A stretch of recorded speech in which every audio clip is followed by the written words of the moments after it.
Hello. Okay, I'm going to make this video because it's really just to document what's gone on, but also maybe to help people. Who knows?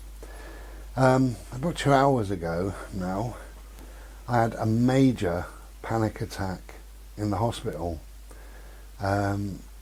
Awful. I've never ever experienced something like that in my life. I've had many things. I have depression. I have a thing called dysthymia, which is a long-term, well, forever depression. Sometimes on top of that, I get like a double depression. Sometimes I get anxious. That seems to be a little bit more, well, actually quite a lot more since I became ill. That anxiety led to panic and fear and worry. The fear and the worry and what have you really was about the vomiting of blood out of my lungs. When I came home from hospital, I would lay in my bed and suddenly I could taste blood in my mouth, and I'd run to the bathroom and I'd spit into the toilet, and it'd just be normal spit. And I'd go back and lay in bed, and I was all panicked and worried and confused, and and then an hour or two later, I think, that's blood, I can taste blood, and I'd be running to the bathroom again, spitting, just normal spit, no blood. And I kept panicking. I phoned the doctor in the end, and he said it was like a form of PTSD. He said, you don't have to go through a war to have PTSD. PTSD can be many, many different things. And what you went through that night when I was vomiting that blood and what have you, he said that's enough to cause PTSD easily. So just be gentle with yourself and just know that the chances of that happening to you, it didn't happen for the first 58 years, so it might not happen for another 58 years. I remember him saying that on the phone. I think when you're ill, when you're seriously ill like that, it puts things into perspective, and you have to reevaluate things. Why am I doing this? Why am I feeling like this? Where do I see myself in a year, 2 years, 10 years? What do I want to change in my life? Whatever. So many questions. And I think being that ill has left me quite fragile. It's left me questioning certain things, which I'll get onto a much later video in a year's time, something like that. But anyway, so the panic and the fear and things like that don't normally bother me too much. I have mild little panics. One of my things is I don't like a lot of people. I don't like groups of people. I don't like crowds of people. Not that I do, but if I went into a shop and it was heaving, I would just walk back out. I can't deal with it. Just cannot deal with crowds of people. Don't like it at all. I have a fear of enclosed spaces, of being smothered, buried alive, drowning, those sort of things. So today, normal day, get up, get sorted, go off to the hospital. I had to have a CT scan. A great big scanner, and you lay down and you move through the thing, and then you move back, and then you have to hold your breath and all the rest of it, and not very pleasant at the best of times. But I've had them done before, and I go on holiday in my head when I'm in there. And I tend to close my eyes and just drift, and I go off and I look at the Seychelles or somewhere like that, somewhere, that magical blue water, a blue that you can't paint, palm trees, coconuts everywhere, and beautiful sand and piping hot sun. And I'll just do that for a minute or two, and we're over, and I'm coming back home. No problem. Not enjoyable, but no problem. Cheers.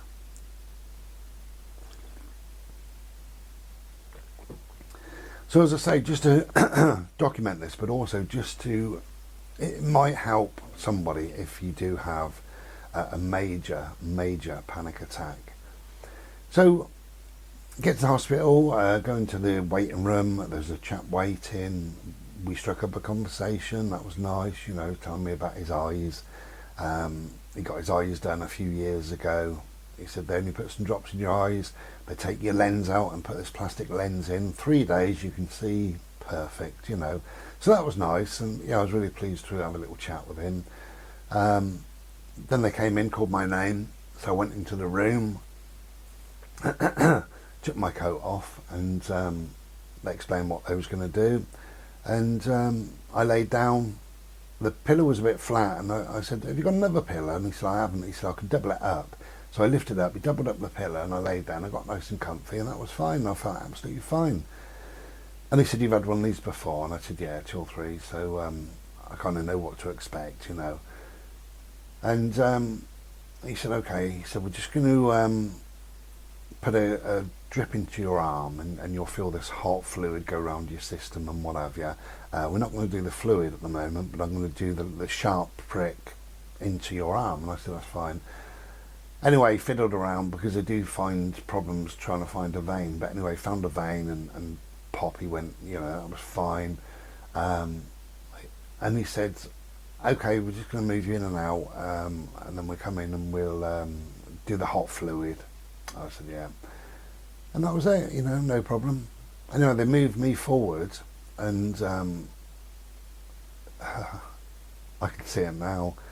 They moved me forward, and the whole room went black and just caved in on me, and I could not catch my breath. I could not breathe.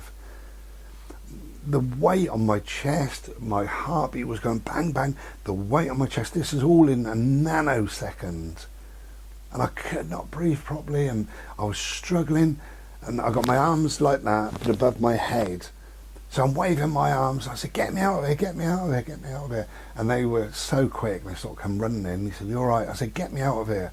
Anyway, he went bzzz, and the bed went back. And I said, I need to sit up. And I sat up, and God almighty, I was breathing, gulps and gulps of air, like I've been running around the hospital for an hour. And I said, I'm so sorry. I said, I'm having a panic attack, I said, everything just came crashing down on me, the whole room. Awful, terrible experience. It felt like, you can imagine, the blackness was like black layers of sponge, wet sponge coming over my face and my body, layers of it and layers of it and layers and layers, weighing a ton on my chest. I felt somebody sitting or laying on my chest, like I was being pushed into the bed, really held down, strapped down, and you're at their mercy, ain't you? It was absolutely awful. I felt dizzy, I was sweating when I was in there, even though it was only 1 or 2 seconds. It's as if my body went through so many different emotions that it couldn't cope, and that's actually what happened. That is a panic attack. And you tense your muscles up, and your oxygen goes to here, you deplete your oxygen levels in your brain, you can't think what you're doing properly, and that's all the panic and all the rest of it fires off, and it's a flight or fight response, and it's going back to how we once perhaps were, a loud roar, and there's a tiger going to chase you, you instantly respond to it by running away. And me shouting, get me out of here, and wave my arms and what have you. Luckily they saw me, and they got me out of there. I don't know how many seconds it was. It was probably 5 or 6 seconds, but that felt like a long time. But anyway, so I sat there and I said, I'm so sorry about this. I said, but I don't even know if I can go through this. And I sat up and I was gulping this air in, and and they said, don't worry, it does happen. They were really good. And anyway, after a while, I kind of settled down and calmed down. And I said, okay, I think I can go through it again, but just keep an eye on me. And if I wave my arm, please get me out of there. Because I've got to have it done. And they said, that's fine. They said, what we're going to do, we're going to put you in, you'll go in, you'll have to hold your breath, and then it'll tell you when to release your breath. Then you'll come out and hold your breath, release your breath, it'll tell you. Then she said, her name was Helen, bless her, she said, I will then come in and be with you, and then he's going to put his thumb up when it's 10 seconds before the machine starts, and I'll have to go. And I said, all right, thank you so much. She said, but don't worry, I will be with you. Anyway, I closed my eyes and I said, okay, you can start. And so they started this bloody thing, and I could feel this panic inside bubbling up. I thought, no, calm down, keep it calm, relax, calm, peace, calm, chill, calm, bliss, calm. And that's what I was doing in my head all the time. It didn't matter what I was doing, I was moving forward, then moving, hold your breath and do this. This fucking thing was going. There's so much in there that is awful, horrible bloody experience. Anyway, she came in and she wasn't in there very long really, but we had a little chat, and she just said, it's cold today, isn't it? I said, it's freezing cold, unbelievably cold really. It was sunny when I was there, but unbelievably cold at the same time. And she said, okay, they're just about to start the, whatever it's called, and that goes in, it's like a dye, I believe, that goes into your system, makes you feel that you want to wee, and makes you a bit hot. She said, you've had that done before? I said, I have. And she said, right, okay, he's given me the thumbs up, said, so I've got 10 seconds to get out, so any problem, wave. And I said, okay. And I just went calm, bliss, calm, chill, calm, peace, calm, relax, calm, peace, like that in my head, and did what I had to do. It goes like that, and it buzzes you in, buzzes you out, hold your breath, this thing is making a noise, clattering, banging. But anyway, I survived, so I survived to tell the tale. But I can't stress enough the panic and the fear that I went through in just a few seconds. And it was only a few seconds. And it's wiped me out. Absolutely wiped me out. I feel drained totally.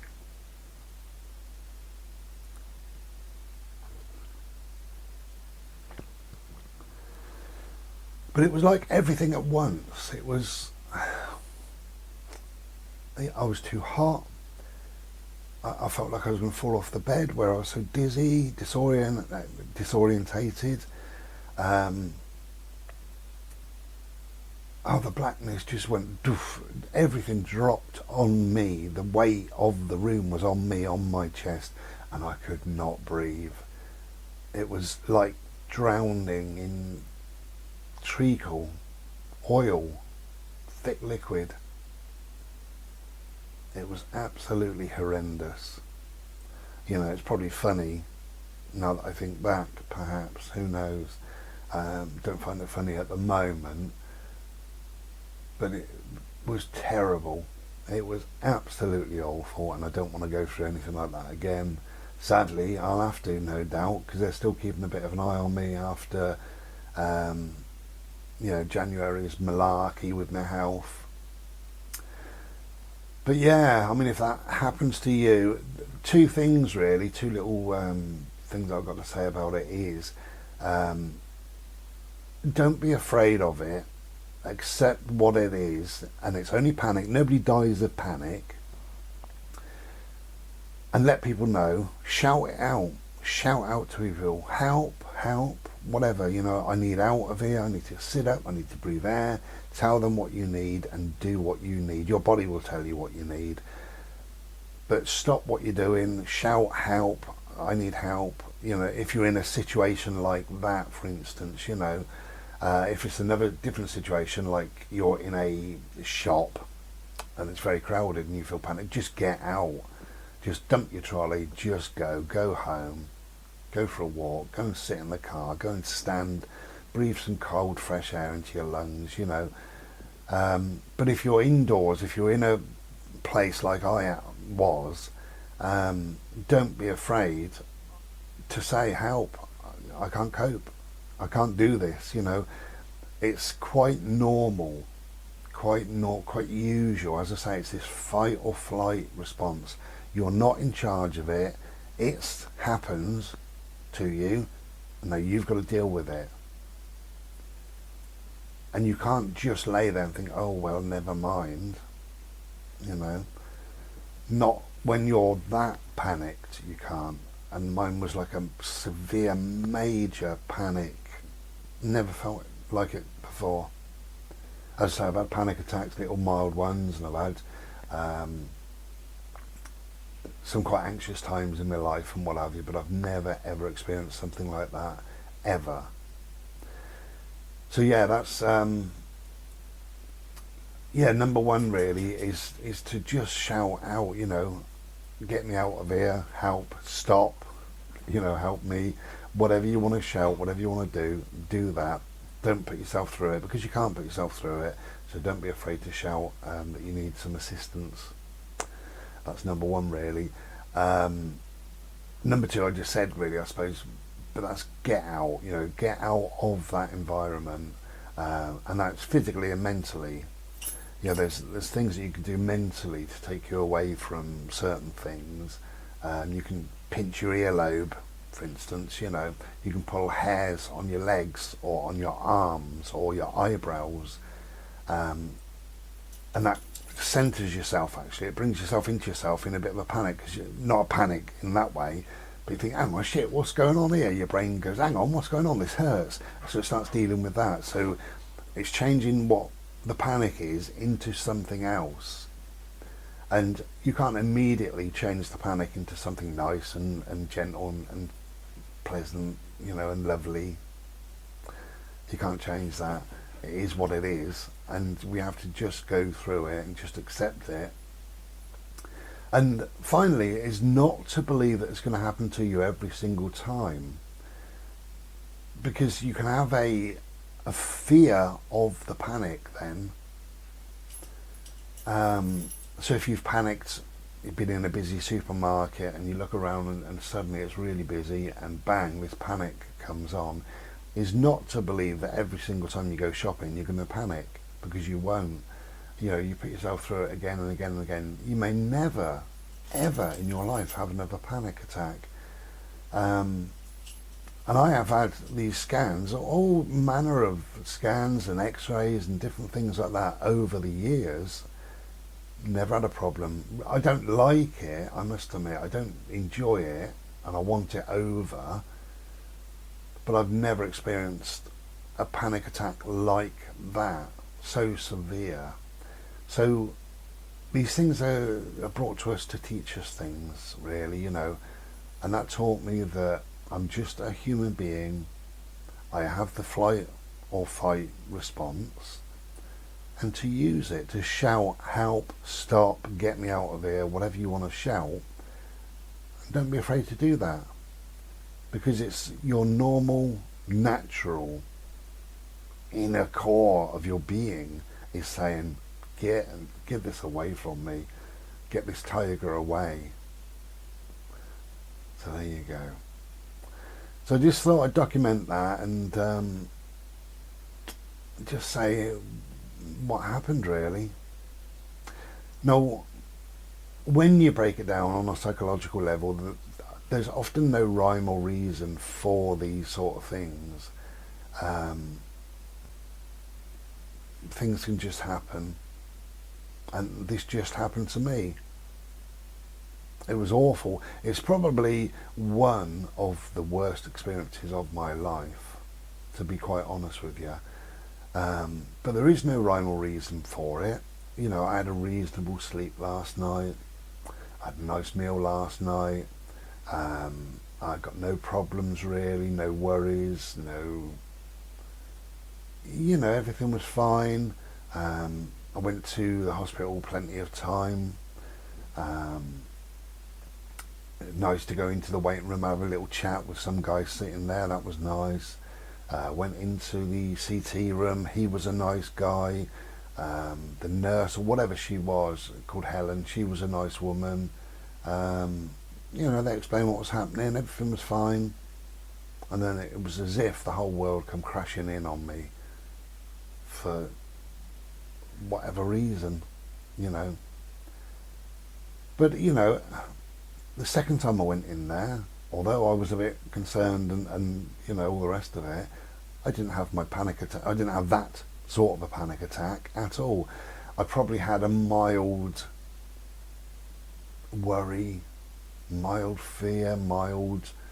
You know, you're full of trepidation anyway sometimes in life, in whatever you're doing, you know.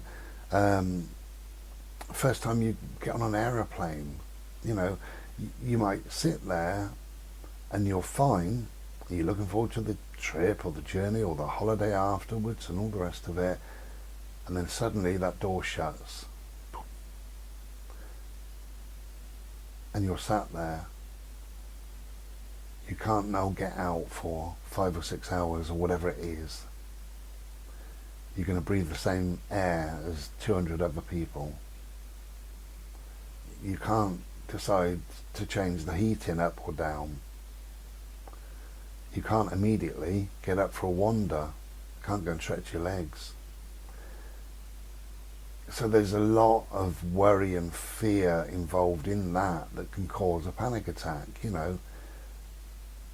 But there are no rhymes or reasons sometimes. I don't know a great deal about panic attacks, and maybe I should learn now.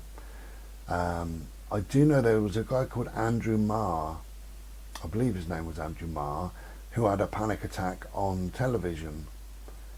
And he'd been doing the same sort of thing for about 17 or 18 years. No problem ever. And this one day, you know, he was absolutely fine, and boof, it just hit him, this panic attack. And that is somebody who's doing the same thing. That's nearly unbelievable that can happen to you, but it can. And the noise is that they're doing a driveway next door, if you can hear a noise. Actually, I think I'll end this now because it is quite noisy, and I want to finish my Slurpee and go and play BALL with my little boy. I think he deserves it. So, I'm fine now. I am fine. I do feel tired. I feel washed out. I probably feel a little bit emotional and a little bit fragile, if I'm honest. I think I need a cuddle.